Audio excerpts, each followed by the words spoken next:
Sekarang kita masuk, apa yang harus kita lakukan di bulan Ramadan? Program apa sih yang Allah suruh kita lakukan sehingga kita bisa mencapai ketakwaan? Yang pertama, puasa. Puasa ini yang ditekankan sekali, makanya dikatakan bulan puasa. Syahrus Siyam ini memang ditekankan sekali. Dan puasa ini teman-teman sekalian, kenapa dia menjadi inti ibadah di bulan Ramadan? Karena puasa adalah ibadah yang paling besar pahalanya. Puasa itu yang paling besar pahalanya. Disebutkan jadi sholat, zakat, haji, jihad, bakti sama orang tua, ini kalah semua dari sisi pahala dengan puasa ya. Sisi pahala. Betul, sholat adalah awal amal yang dihisab hari kiamat, benar. Tetapi teman-teman sekalian, dari sisi pahala nggak ada yang ngalahin puasa. Hadis Bukhari Muslim menjelaskan masalah itu. Kata baginda Nabi SAW, Allah berfirman, kullu amal ibn Adam lahu. Semua amal ibadah anak Adam miliknya. Terjemahan lainnya adalah sudah ditentukan kadar pahalanya. Al-hasanatu bi asyri amthaliha ila sab'amiyya di'fin ila adha'afin katsira. Satu pahala amal mereka, kalau mereka lebih konsentrasi, lebih khusyuk, ya, lebih ikhlas, maka satu pahala bisa menjadi sampai 10 kali lipat, bahkan 700 kali lipat. Yaqulullahu ta'ala, Allah lalu berfirman juga, illa siyam fa innahu li wa ana ajzi bihi. Kecuali puasa, karena dia milikku dan aku akan balas langsung. Jadi hadis ini jelas menerangkan kepada kita kalau puasa adalah ibadah yang paling besar pahalanya.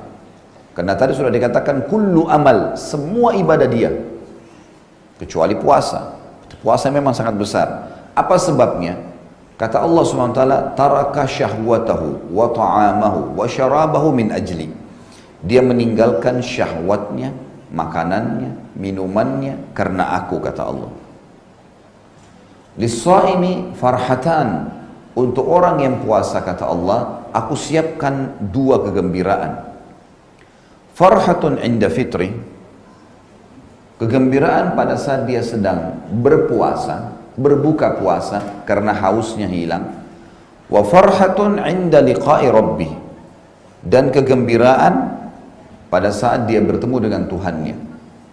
Wala khalufu famus shaim atyabu indallahi min rihil misk, dan bau mulutnya orang yang sedang puasa lebih wangi di sisi Allah daripada bau kasturi. Ini di sisi Allah ya, jangan salah faham. Nanti kemudian bau mulutnya Ramadan tiup-tiupin ke orang, wangi ini. Karena Allah, Nabi bilang kalau itu lebih wangi dari bau kasturi. Ditanya di mana Ka'bah? Di Mekah. Bisa pingsan orang nanti ya. Bukan itu yang dimaksud. Allah menilai kalau mulutnya itu karena tidak makan, tidak minum, di sisi Allah dinilai lebih wangi dari bau kasturi. Ada sebagian ulama yang mengatakan yang dimaksud adalah Allah Azza wa Jalla akan memberikan kelebihan orang-orang yang berpuasa di hari kiamat nanti di surga. Setiap ngomong maka akan keluar bau yang lebih wangi dari kasturi. Itu yang dimaksud sisi makna yang lain.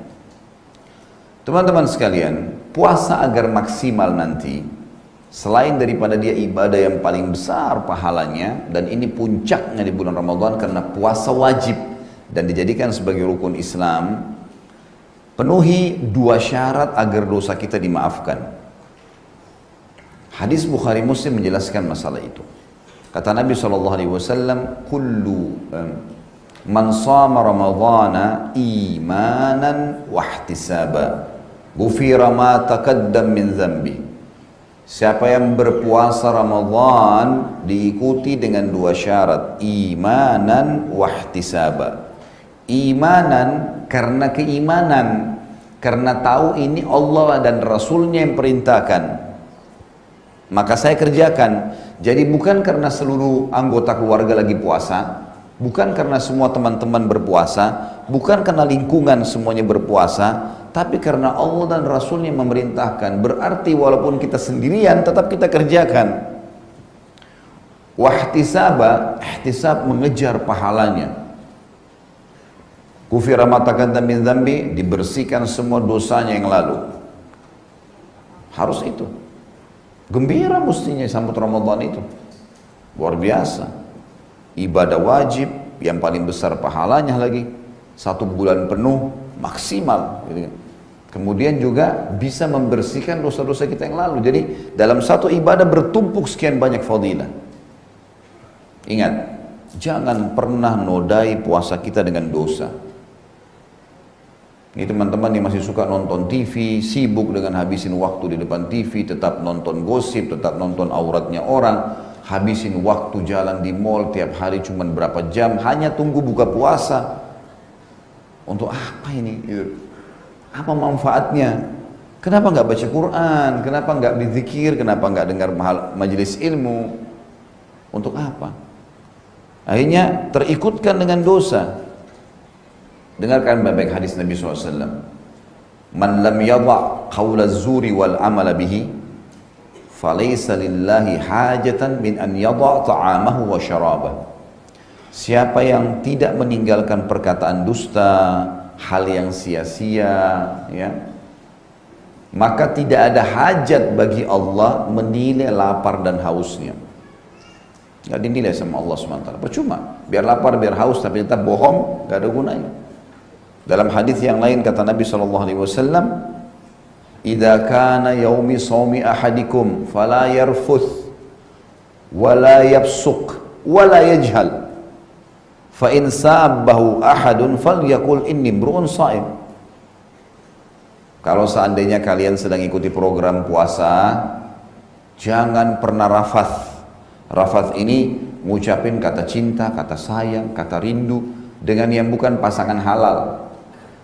Sebulan penuh digodok supaya terbiasa lisannya tidak ucapin itu, tulisan dan lisan.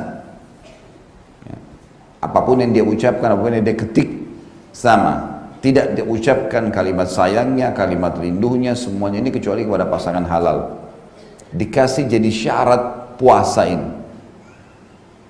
Kalau kalian sedang puasa, jangan pernah rafath. Kalau sama pasangan boleh. Suami istri boleh mengatakan sayang, cinta segala. Tapi kebanyakan orang kan dilakukan di luar Ramadan, umumnya dengan pasangan yang tidak halal. Maka di Ramadan dilatih dia sebulan penuh supaya tidak melakukan itu. Jadi berhenti total nanti. Wala yafsuk, fusuk ini menyentuh secara fisik kayak memegang, memeluk, mencium. Jangan sampai fusuk, kata Nabi SAW. Wala yajhal, dan jangan buat hal yang bodoh-bodoh, sia-sia, buang-buang waktu. Duduk nonton sinetron ke sinetron, film ke film, nggak ada gunanya. Tetap lihat auratnya orang lain. Berhenti, coba kontrol. Lagi pengen tahan. Karena sabar itu masuk dalam 2 hal. Sabar dalam ketaatan kepada Allah, sabar dalam meninggalkan kemaksiatan. Kita kalau disuruh sholat malam, memang butuh kesabaran, masih ngantuk, bangun tapi. Kita mau sedekah, kita juga perlu duitnya, tapi disitulah butuh kesabaran. Kita mau apalah ya, beraktivitas, tetap saja ada hubungannya dengan, misal lagi meeting, lagi apa, azan, sholat, tetap harus sabar. Begitu juga pada saat ada godaan untuk melakukan kemaksiatan, ya sabar. Betul memang menggoda, coba sabar. Maka ini dilatih semua di bulan Ramadan. Jangan buat hal yang sia-sia. Bukan tidak boleh ke mall, Bapak Ibu sekalian. Bukan tidak boleh ke mall. Tapi untuk apa kalau tidak ada sesuatu tujuan? Ada orang dari pagi sudah keluar. Maaf, terutama ibu-ibu nih. Dari pagi duduk di mall, mall buka, dia yang paling pertama masuk. Kenapa? Bulan Ramadan, suami lagi kerja. Pulang dari kantor nanti jam 9 malam. Ya udah duduk di mall, muter-muter dari toko ke toko, pegang bajunya orang, nggak beli, inilah, itulah. Hanya buang waktu. Duhur, wah masih lama. Jalan lagi, muter-muter lagi. Nah selama berapa jam dengar musik itu dosa. Ya, lihat auratnya orang, banyak kemungkaran, dosa. Ada juga orang banyak yang makan di sana. Kenapa kalau duduk di rumah coba? Aman. Mau tidur ngantuk bisa, mau baca Quran bisa, mau dengerin pengajian bisa, habisin di situ. Mestinya, ya, mestinya begitu. Baik, puasa ini adalah ibadah yang paling inti teman-teman sekalian dan fokus di situ. Pahalanya paling besar tadi saya sudah bilang, kalau dilakukan dengan keimanan dan mengharapkan pahalanya mengampuni dosa, jangan pernah nodai dengan dosa-dosa sebagaimana sudah diingatkan oleh Nabi SAW. Dan kata Nabi, fa in sabbahu ahad, kalau ada orang yang mau ajak dia bertengkar atau ngajak dia berbuat maksiat, falyakul inni mru'un shaim. Dia harus langsung jawab, saya sedang ikuti program puasa. Nggak ada semua itu. Habis maksiat sudah habis ceritanya. Nggak ada lagi. Kalau akan tiba Ramadan ini, baginda Nabi SAW, teman-teman sekalian, selalu senyum, gembira, terlihat dari raut wajah beliau SAW, lalu mengumpulkan sahabat lalu berkata, hai manusia, telah tiba pada kalian sekarang bulan yang penuh dengan berkah. Berkah ini teman-teman, berkah makanannya, berkah minumannya, berkah waktunya, berkah pendapatannya, diberkahi semua sama Allah. Di bulan Ramadan, biar orang nggak makan sahur, dia bisa puasa sampai maghrib. Maghrib pun makan sedikit, masih bisa, kuat, diberkahi sama Allah. Waktu rasanya lama, karena sudah tidak ada program duduk gosip sama teman-teman makan siang, nggak ada waktu lagi.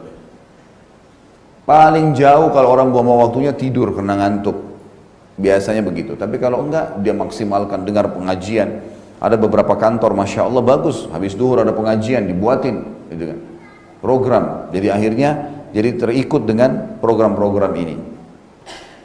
Kata Nabi SAW, bulan yang penuh dengan rahmat. Rahmat ini kasih sayang Allah ya.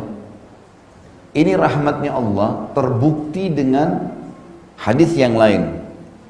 Kata baginda Nabi SAW, kalau tiba Ramadan, semua pintu surga dibuka, semua pintu neraka ditutup, semua syaitan yang buruk diikat, dibelenggu, bukan diikat, dibelenggu. Beda, kalau ikat bisa satu tali saja, kalau belenggu itu diputar-putar-putar sampai tidak bisa bergerak. Kalau leher orang dibelenggu, dipasangin besi yang seukuran dengan lehernya, nggak bisa bergerak. Semua syaitan-syaitan jahat dibelenggu sehingga mereka tidak leluasa menggoda, seleluasa menggoda di luar Ramadan. Dalam riwayatnya dikatakan, sungguh orang yang rugi adalah orang yang mendapatkan Ramadan, kemudian Ramadan pergi dan belum diampuni dosanya. Pernah Nabi SAW, teman-teman sekalian, bilang tiba-tiba, amin, amin, 2 kali. Sampai sahabat bertanya, Rasulullah, kenapa anda bilang amin nih? Ada apa ini? Kata Nabi SAW, Jibril datang kepada saya. Dan Jibril berkata, hai Muhammad, aminkan. Siapapun di antara umatmu yang mendapatkan kedua orang tuanya dalam keadaan tua dan sampai mati, tidak sempat atau tidak bisa membawanya masuk surga. Ini orang bodoh nih, nggak berbakti. Bilang amin, amin, kata Nabi SAW. Jelas-jelas cuma siapin minum, siapin makan, penuhi kebutuhan, temani ngobrol, mati masuk surga tuh. Temanin orang tua. Maka orang konyol nih. Lalu kata Nabi SAW, dan Jibril juga berkata, aminkanlah hai Muhammad, siapapun di antara umatmu yang mendapatkan Ramadan, kemudian dia belum bisa mendapatkan manfaatnya. Bodoh nih orang. Kalau sudah bulan Ramadan, semua orang puasa. Kita ke Afrika, Muslim sana puasa. Kita ke Amerika, Muslim sana puasa. Kita ke Saudi, Muslim sana puasa. Kita di negeri Asia, Muslimnya semua puasa. Semua orang puasa. Lalu kapan anda kalau tidak puasa Ramadan mau puasa? Semua orang surat malam terawih, di mana-mana semuanya orang kerjakan. Lalu anda kenapa nggak kerjain? Kalau Ramadan tidak dikerjakan, kapan lagi kita mau kerjakan? Jelas sekali. Maka harus difahami nih teman-teman sekalian. Nah, rahmat Allah di sini masuk di tadi, pintu surga dibuka, pintu neraka ditutup, syaitan-syaitan dibelenggu. Fahamin 3 poin ini ya. Kalau pintu surga dibuka teman-teman sekalian, ada muncul pertanyaan kecil. Apa manfaatnya pintu surga dibuka sementara kita belum bisa masuk? Apa manfaatnya pintu neraka ditutup neraka juga belum bisa kita lihat. Maka ulama coba menjelaskan teman-teman sekalian, dimaksud pintu-pintu surga yang 8 dibuka dan pintu neraka yang 7 ditutup adalah dibuka pendaftarannya. Kalau ada orang mau kerja di perusahaan, dari tanggal 1 Januari sampai 31 Januari dibuka pendaftaran. Siapapun yang bawa kertas berkas diterima jadi pegawai. Ini sekarang saya iklanin ke Bapak Ibu, 1 Ramadan terbuka surga, gratis. Ikuti program Ramadan. Maka dibuka tuh, bawa berkas-berkasnya yang benar.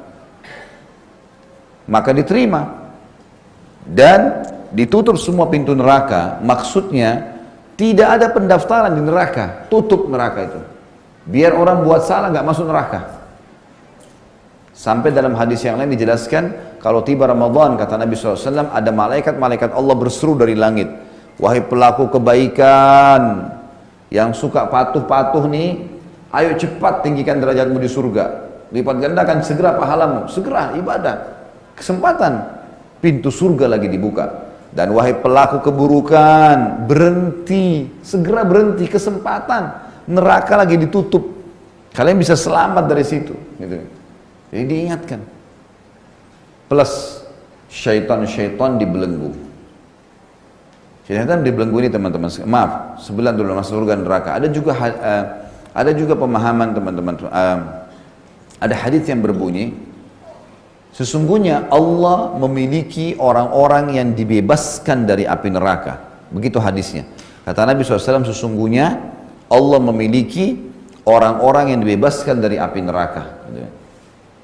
Utkum minan nar maksudnya. Dan itu berlaku setiap malam di malam-malam Ramadan.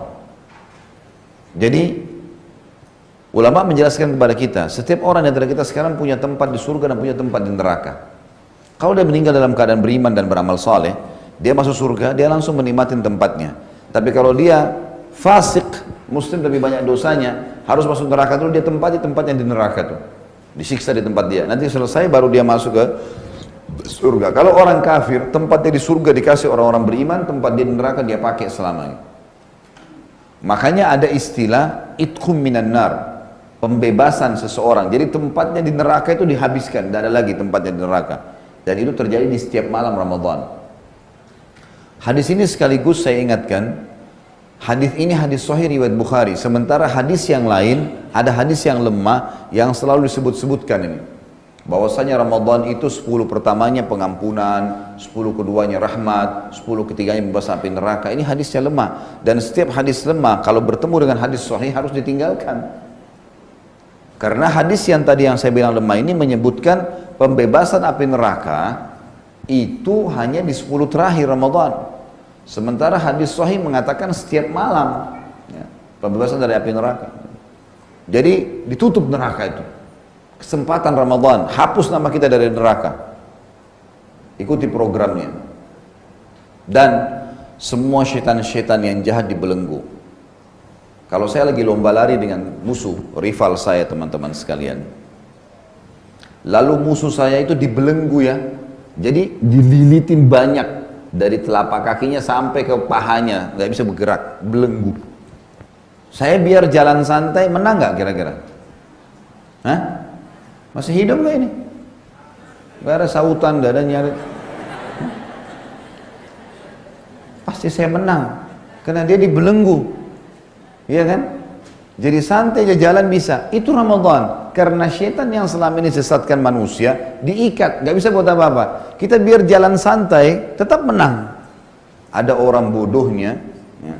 Maaf kalau ada yang pas kena ini. Anggaplah diri Anda begitu ya. Saya tidak tahu siapa yang seperti ini, tapi kalau ada orang banyak bodoh teman-teman sekalian, begitu tiba Idul Fitri, lisannya bilang Alhamdulillah, tapi Alhamdulillahnya ini salah tempat.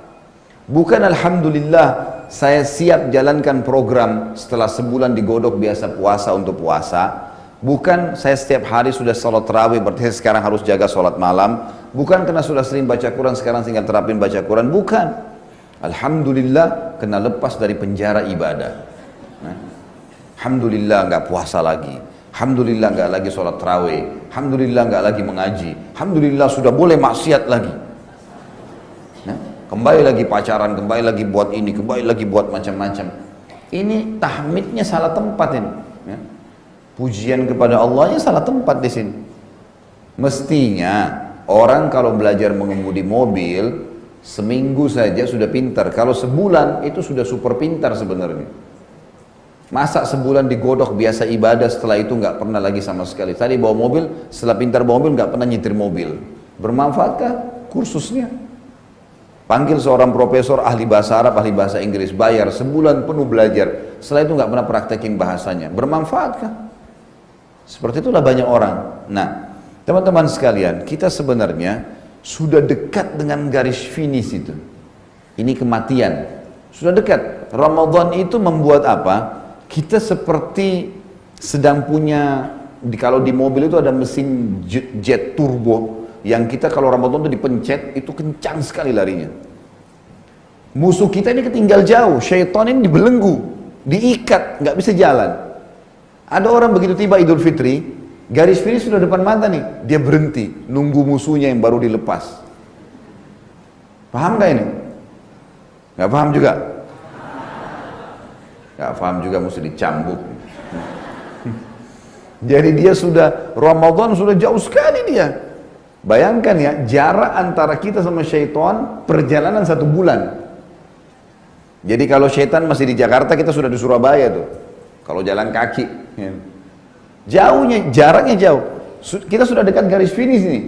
Ini kita tinggal terus gasnya, mati, udah aman sebenarnya. Karena sudah terbiasa dengan pola ibadah ini. Tapi begitu selesai Idul Fitri, syaitan kan sudah dilepas lagi. Nah syaitannya ini ngejar, berusaha mengejar. Dia nggak bisa ngejar kalau orang itu nggak matiin mesin jetnya tadi. Terus saja dia jalan sampai dia mati, sampai garis finish gitu. Ada orang nggak, mesin jetnya dimatiin, dia nunggu ngopi di situ sampai setannya datang lagi. Nah, setannya lumbahin dia akhirnya, gitu kan? Akhirnya kembali lagi kepada kemaksiatan, pelanggaran-pelanggaran karena setannya sudah dekat sama dia. Makanya setelah Ramadan itu musuhnya kita luar biasa, karena setannya lagi dibelenggu. Sudah difahami nih ya? Alhamdulillah. Anggaplah faham. Apa boleh buat? Kalau nggak paham pun nggak mungkin saya ulang-ulangi terus. Yang jelas di sini Bapak Ibu sekalian, hadis Nabi SAW tadi mengatakan telah tiba kepada kalian bulan Ramadan, bulan yang penuh dengan berkah, rahmat, gitu kan? Rahmatnya sudah saya jelaskan tadi, karena pintu surga dibuka, pintu neraka tutup dan syaitan dibelenggu. Allah yang maha mulia dan maha tinggi melihat persaingan kalian di bulan Ramadan itu. Dan membanggakan kalian di depan para malaikatnya, maka tunjukkan yang terbaik untuk Allah. Kalau biasa sedekah 10.000, 1 juta, 100.000 harus meningkat. Kalau dulu baca Quran cuma berapa lembar, harus mengkhatamnya lebih baik dari sebelumnya. Kalau dulu sholat masih sering telat, ini sudah tidak ada telatnya lagi Ramadan. Terus dia maksimalkan. Sesungguhnya orang yang rugi adalah orang yang celaka, orang yang bodoh, orang yang telah mendapatkan Ramadan kemudian pergi dan tidak mendapatkan manfaat. Jadi hadis Nabi SAW jelas.